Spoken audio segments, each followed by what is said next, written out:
ବାପା କଣ ଖାଲି ଭାତ ଧରି ବସଛ ନା ଆଜି ତରକାରୀ ନାହିଁ ନା?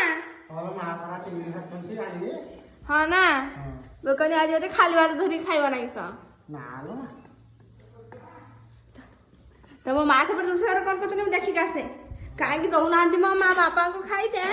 ମା ବାପା ଖାଇତେ ବସିଲାଣି ଖାଲି ଭାତ ଧରିକି। ତମେ କଣ କରୁଛ? ଚିଙ୍ଗୁଡି ଭଜାଟା ହେଇଗଲାଣି ଦେଖୁନୁ। କେତେ ସୁନ୍ଦର ଚିଙ୍ଗୁଡି ଭଜାଟା ହେଇଗଲାଣି। ଆଉ ବାପା କହିଲେ ମସଲା ଦେଇକି ସସ୍ମିତା ଭାଜ, ସେଥିପାଇଁ ମସଲା ଦେଇକି ଲାଲ ଲାଲ କରି ଚିଙ୍ଗୁଡି ଭାଜିସାରିଲିଣି। ବାପା ଖାଇବେ, ତୁ ଖାଇବୁ ନା ନାଇଁ? ଭାତ ପଖାଳ ଧରି ବସିଗଲାଣି। ଆଜି ଚିଙ୍ଗୁଡି ଭଜାରେ ଉଡିବ ଆଉ। ଆଉ ଖାଇଦିଅ, ଖାଇକି କହିଲେ କେମିତି ଟେଷ୍ଟ ହେଇଛି। ବାପା କେତେବେଳେ ଉଡୁଛନ୍ତି ଆଉ। କେମିତି ଟେଷ୍ଟ ହେଇଛି?